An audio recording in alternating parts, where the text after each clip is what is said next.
Right-wing Christianity does not fight for the things Jesus commanded and taught us to do. They do not fight to welcome the stranger, as Christ commands in Matthew 25 and as God commands throughout the Old Testament. Donald Trump didn't get the love of evangelicals by promising to do a damn thing Jesus commanded of us.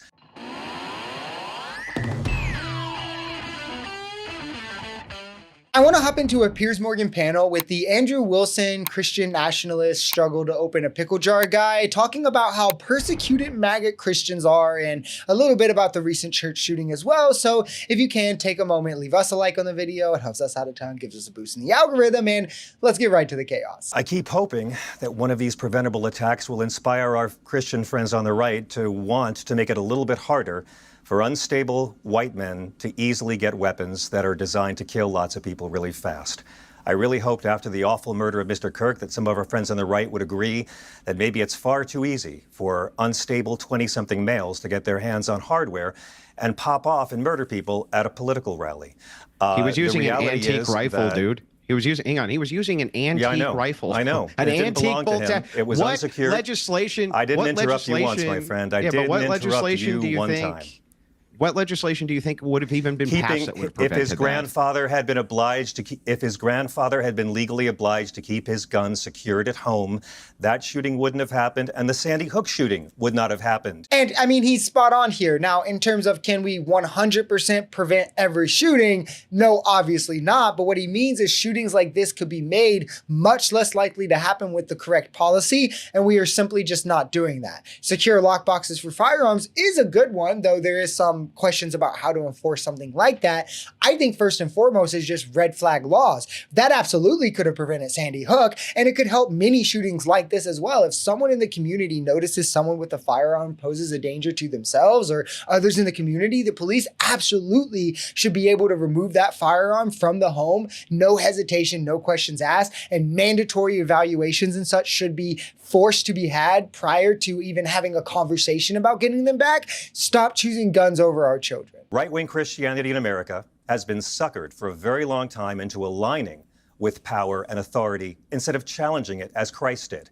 Donald Trump didn't get the love of evangelicals by promising to do a damn thing Jesus commanded of us. Right-wing Christianity does not fight for the things Jesus commanded and taught us to do. Right-wing Christianity fights for conservative Christian power over every level of society.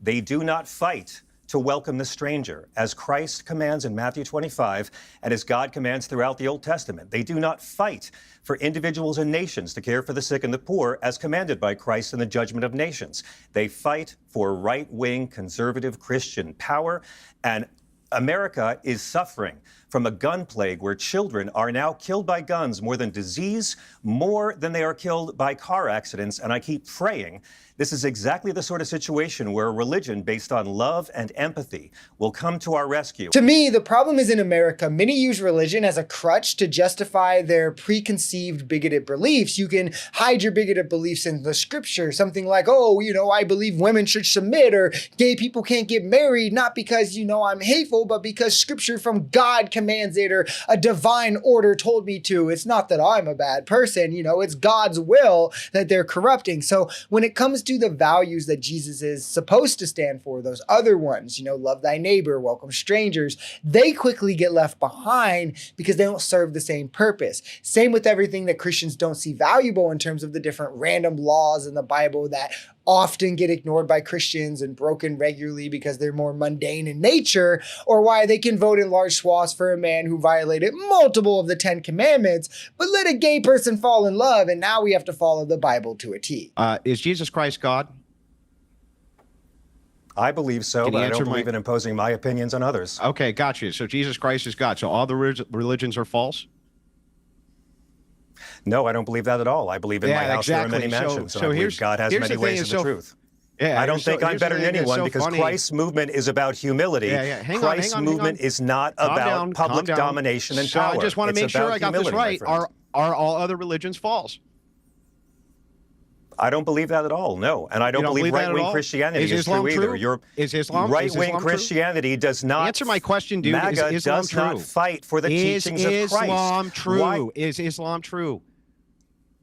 Islam believes in the same God as Christians. Do you believe we should welcome the stranger as God and Christ command, or do you believe in Donald Trump? Wait, they believe Jesus Christ is God? It's not my religion. They believe Christ is a prophet. So then it's the Virgin false. Mary is mentioned more in the Holy Quran than she's mentioned in the Bible. I'm going to walk you through the logic here. If Jesus Christ is God, what are the Christ teachings that Trump fights for, my friend? Then it is the case. What are the gospel teachings your movement fights for? Your movement uses Christ as a prop. I mean, right here, I think you can see the perfect dichotomy between someone who practices religion the right way and someone who doesn't. The progressive, who also claims to be religious, doesn't want to impose his beliefs on anyone else. He won't use those beliefs to pretend he's better than anyone else who doesn't have those, or try to attack their worldview just because it differs from his. Meanwhile, the Christian, or I mean the conservative who claims to be religious, wants to force him to impose those beliefs on others, used him to destroy the worldview of others, Muslims specifically in this scenario, and bully others into agreeing with you, because why wouldn't you if you're right?